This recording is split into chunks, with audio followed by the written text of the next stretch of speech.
அதே போன்று அல்லாஹ்வினுடைய தூதரவர்கள் சொல்லக்கூடிய ஒரு அழகான ஒரு செய்தி இருக்குகிறது. புகாரி என்ற கிரந்தத்தில் 1442வது செய்தியாக பதிவு செய்யப்பட்டிருக்கிறது. அபூ ஹுரைரா ரலியல்லாஹு அன்ஹு அறிவிக்கக்கூடிய சந்தர்ப்பத்தில் மாமின் யௌமின் யுஸ்பிஹுல், ஒவ்வொரு நாளும் தினமும் இந்த உலகத்திற்கு அல்லாஹ்வினுடைய கட்டளையின்படி 2 மலாயிக்காமார்கள் இறங்குகிறார்கள். இல்லா மலக்கானி என்சிலானி, இந்த உலகத்திற்கு ஒவ்வொரு நாளும் 2 மலாயிக்காமார்கள் அதிகாலை பொழுதிலே இறங்குகிறார்கள். அந்த இறங்கக்கூடிய 2 மலாயிக்காமார்களில் ஃபயக்கூல் அஹதுஹுமா, ஒரு மலக்கு அல்லாஹ்விடத்தில் பிரார்த்தனை செய்கிறான். இறைவா அல்லாஹும்ம ஆதி முன்ஃபிகன் ஹலஃபன், இறைவா உன்னுடைய பாதையில் யாரெல்லாம் செலவு செய்கிறார்களோ, உன்னுடைய பாதையில் யாரெல்லாம் தான தர்மம் செய்கிறார்களோ, யாரெல்லாம் தர்மம் செய்கிறார்களோ அவர்களுடைய செல்வத்தில் நீ அபிவிருத்தி செய்துவிடு, அவர்களுக்கு நீ பிரதிபலனை கொடுத்து விடு.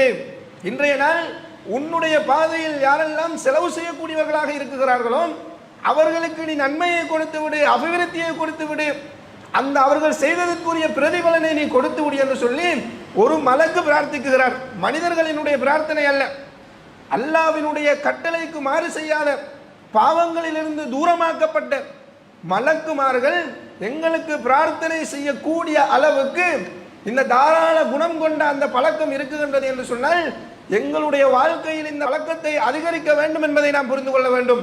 அந்த மலக்குமார்களில் இன்னும் ஒருவர் அல்லாஹும்ம ஆதி மும்சிகன் தலஃபன், இறைவா எவனெல்லாம் தன்னுடைய சொத்து செல்வத்திலிருந்து பிறருக்கு கொடுக்காமல் தடுத்து வைக்கிறானோ, சதக்கா செய்யாமல் தர்மம் செய்யாமல் கொடுக்க வேண்டிய அந்த நிலையிலிருந்தும் கொடுத்து விடாமல் தன்னுடைய சொத்து செல்வங்களை தடுத்து வைக்கிறானோ அவனுடைய சொத்து செல்வங்களை நீ அழித்து விடு, அவனுக்கு அபிவிருத்தி என்ற ஒன்றை நீ கொடுத்து விடாது என்று சொல்லி ஒரு மலக்கு துஆ செய்கின்றார் என்று சொன்னால் இந்த கருமித்தனம் என்பது மலாயிக்காமார்களினுடைய பதுவாவை பெற்றுத்தரக்கூடிய அளவுக்கு பாரதூரமான ஒரு செயலாக இருக்கின்றது என்பதை கட்டாயமாக நாம் புரிந்து கொள்ள வேண்டும். அன்புக்குரிய அல்லாஹ்வினுடைய நல்லடியார்களே, மலாயிக்காமார்களினுடைய பிரார்த்தனை என்பது சர்வ சாதாரணமாக எங்களுடைய சாதாரண மனிதர்களுடைய பிரார்த்தனையை போன்று கிடையாது.